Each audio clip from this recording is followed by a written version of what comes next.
Hello friends, welcome to my video. आज हम इस वीडियो में बात करेंगे क्लास 12th का इम्पोर्टेंट टॉपिक जिसका नाम है रिफ्लेक्शन। रिफ्लेक्शन बेसिकली होता क्या है? आपने आसपास क्या देखा होगा कि जब कोई गिलास आपके सामने है, आप वहाँ से एक टॉर्च की लाइट को पास कर रहे हो तो लाइट क्या हो जाती है, इजीली पास हो जाती है। तो उस फिनोमिना को हम क्या कहते हैं? रिफ्लेक्शन। रिफ्लेक्शन को अगर मैं साइंस की एक डेफिनेशन दूं, साइंस की डेफिनेशन में हम उसको कैसे डिफाइन करेंगे, देखें। when a light ray when a light ray travels from one medium to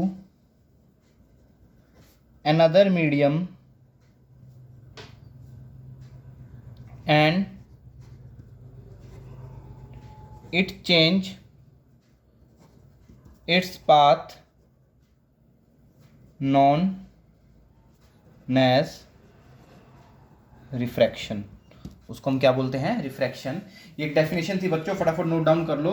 उसको मैंने क्या बोलूँगा इस डेफिनेशन को, जैसे कि कोई भी एक लाइट रे पास कर जाए एक मीडियम में से दूसरे मीडियम में से, तो उसको हम बोलते हैं रिफ्रैक्शन। जैसे कि सपोज करो, एक एग्जांपल लिया, जैसे कि मैंने कि गिलास है, ठीक है, गिलास के अंदर पानी है और ये क्या है मेरा? एक मीडियम, एयर मीडियम। कौन सा मीडियम? एयर।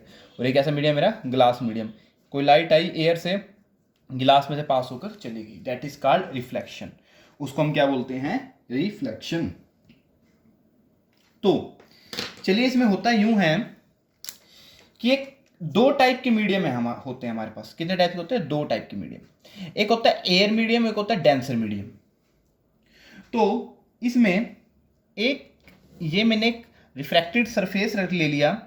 जब कोई लाइट आएगी पास होकर चली गई, पास होकर चली गई। और एक मैंने यहाँ पर ड्रॉ कर लिया नॉर्मल। ये इंसिडेंस रे और इसका नाम क्या हुआ? रिफ्रैक्टेड रे। ठीक है, जो एंगल बनाएगी ये इंसिडेंस एंगल बनाएगी, और ये वाला जो एंगल बना वो क्या बना? Reflected angle. जब कभी भी लाइट एयर मीडियम से किसी डेंसर मीडियम के अंदर जाती है तो जो उसकी स्पीड है वो डिक्रीज हो जाती है।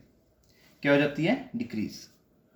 और कुछ दो बातें मैं आपको बताने वाला हूं जो कि आपको खास कर ध्यान रखनी है। वो क्या कि जब भी कभी भी लाइट रेरर को हम बोलते हैं एयर से डेंसर मीडियम के अंदर जाती है तो जो लाइट होती है वो टुवार्ड हो जाती है नॉर्मल के। क्या हो जाती है? Towards the normal. और जब कभी भी light denser to air medium के अंदर जाती है तो लाइट क्या हो जाती है? Away the normal, away the normal. ये दो बातें आपको खासकर ध्यान रखनी है रिफ्रैक्शन के अंदर, जो कि आपको हेल्प करेगी हमेशा रिफ्रैक्शन के डायग्राम को बनाने के लिए। चलिए, इस रिफ्रैक्शन टॉपिक में सबसे पहले मैं एक जो कि कॉमन डायग्राम होता है, इसका नाम है ग्लास स्लैब। ग्लास स्लैब से कुछ हम डिस्कस करते हैं अपनी बातें। ये एक मैंने ग्लास स्लैब ड्रॉ कर लिया आपके आगे। कोई इंसिडेंस लाइट आई, सपोज करो ये कोई इंसिडेंस लाइट आई, एयर टू डेंसर मीडियम के अंदर आ रही है तो क्या होगी? टुवार्ड हो गई नॉर्मल के। कैसी हो गई? टुवार्ड, हल्की सी बेंड होगी। डेंसर टू एयर आ रही है तो कैसी होगी? अवे होगी। क्या होगी? अवे। और एक नॉर्मल मैंने ड्रॉ कर लिया और एक नॉर्मल मैंने ये ड्रॉ कर लिया। ये एन हो गया, ये इंसिडेंस रे, और ये वाली कौन सी होगी? रिफ्रैक्टेड रे। यहाँ पर भी जो रे होगी ये रिफ्रैक्टेड रे होगी, और अब जो ये वाली रे होगी ये कौन सी होगी? एमरजेंट रे। यस, कई बच्चों को ये नहीं पता, जब कभी भी कोई लाइट एक बार रिफ्लेक्ट होकर दोबारा रिफ्लेक्ट होती है उस लाइट को हम बोलते हैं एमरजेंट रे, क्योंकि वो एक बार रिफ्रेक्ट हो चुकी है। रिफ्रेक्ट होने के बाद दोबारा रिफ्रेक्ट हो रही है डेंसर टू एयर। दिस रे इज नोन एज एमरजेंट रे। और ये जो एंगल बनाएगा मेरा इंसिडेंस एंगल होगा, और ये मेरा होगा रिफ्लेक्टेड एंगल, और ये मेरा रिफ्लेक्टेड एंगल होगा, और ये जो एंगल होगा वो होगा मेरा इमरजेंट एंगल। होप सो आपको पता लग गया होगा ग्लास स्लैब के बारे में कुछ, कि कैसे कोई इंसिडेंस रे आई रिफ्रैक्टेड रे, रिफ्रैक्टेड एंगल बनाया, और रिफ्रैक्टेड एंगल से कौन सा एंगल बनाया हमारा, एमर्जेंट एंगल। चलिए, जैसे कि हमने रिफ्लेक्शन के अंदर लॉस के बारे में बात करी थी, वैसे हम रिफ्रैक्शन के लॉस की बात करेंगे।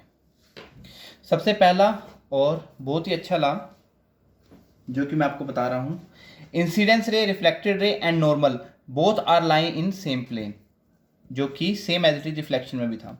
Incidence ray, reflected ray and normal lie on same plane.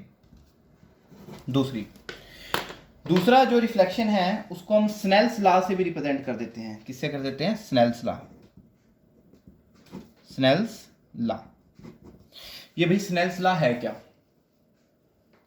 It is a ratio between sine of angle of incidence and sine S angle of refraction. Yes, एक ये रेशो है। क्या है? रेशो। इससे पहले मैं बता देता हूँ, ये कि साइन बनाया मैंने, इसको बोलते हैं रिफ्लेक्टिव इंडेक्स। रिफ्लेक्टिव इंडेक्स मैं भी आपको बताऊंगा क्या होता है। रिफ्लेक्टिव इंडेक्स, जो कि स्नेल्स लॉ ने क्या बताया, reflective index is equal to ratio of sine of angle of incidence and the sine of angle of refraction. ये सेकंड लॉ ने हमारी क्या दी, एक वैल्यू दी। इसको हम प्रूव भी करेंगे, बहुत आसानी तरीके से हम प्रूव भी करेंगे इसको, स्नेल्स लॉ को। चलिए, अब मैं बता देता हूं कि रिफ्लेक्टिव इंडेक्स क्या है। What is reflective index? बहुत ही इजी है बच्चों, थोड़ा सा ध्यान देना। रिफ्लेक्टिव इंडेक्स क्या है? इसको बोलते हैं हम रिफ्रैक्टिव इंडेक्स। ये एक वो वैल्यू होती है जिस वैल्यू से हमें पता लगता है कि कितनी स्पीड ऑफ लाइट से, कितनी इजीली से लाइट उस मीडियम के अंदर ट्रेवल हो गई है। जैसे डायमंड हो गया, ग्लास हो गया, वाटर हो गया, इन बोथ जितने भी ये ऑब्जेक्ट्स हैं, इन सारे के सारे ऑब्जेक्ट्स का जो रिफ्लेक्टिव इंडेक्स है वो अलग अलग है। रिफ्लेक्टिव इंडेक्स अलग अलग कैसे पता लगेगा? वो हमें पता लगेगा फॉर्मूला से। Reflective index which is equal to speed of light in one medium and speed of light in second medium. ये भी कह सकते हो speed of light in air by में speed of light in denser या vacuum medium. That is called reflective index. अब आपको reflective index के बारे में भी अच्छे तरीके से पता लग गया, और स्नेल्स लॉ ने क्या बताया, reflective index is equal to sine of angle of incidence of sine of angle of refraction. चलिए, मैं बात करूंगा एक टॉपिक जिसका नाम है principle of reversibility. Principle of reversibility. भाई, प्रिंसिपल ऑफ रिवर्सिबिलिटी क्या है? थोड़ा सा ध्यान दीजिए। अभी हमने पीछे स्नेल्स लॉ के बारे में पढ़ा। Snell's law is equal to sine of angle of incidence and sine of angle of reflective. तो 1 और 2, यहां से मेरे को पता लगा कि साइन ऑफ इंसिडेंस 1 से रिप्रेजेंट कर लिया मैंने इंसिडेंस एंगल, और 2 से रिप्रेजेंट कर लिया मैंने रिफ्लेक्टेड एंगल। ठीक है, एक ग्लास लैब के अंदर का मैं एग्जांपल ले रहा हूं, और उसके बाद जैसे कि ग्लास लैब था, ये एयर मीडियम था और ये मेरा डेंसर मीडियम था, जो कि मेरा रिजल्ट आया है। अब सेकेंडली क्या होगा, मेरू 2 1, डेंसर से एयर जा रहा है, तो मैं sine of angle incident refracted angle and sine of angle of emergent angle. अब जो एमर्जेंट एंगल है which will also known as air medium आ गया, इंसिडेंस एंगल, तो मैं यहां पर लिख सकता हूं इसके साथ incidence angle sine of R by में साइन ऑफ आई। जब इन बोथ को मैं मल्टीप्लाई कराऊंगा, mu 1 2 multiply mu 2 1 which will equal to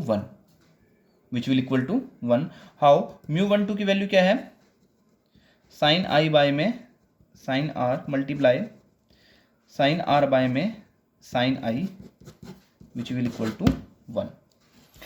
तो यहां पर हमने इंट्रोडक्शन करी रिफ्रैक्शन के बारे में। आगे हम बात करेंगे इंटरेस्टिंग टॉपिक में। हो सके इस वीडियो को शेयर कर दीजिए और मेरे चैनल को सब्सक्राइब कर दीजिए। Thank you so much.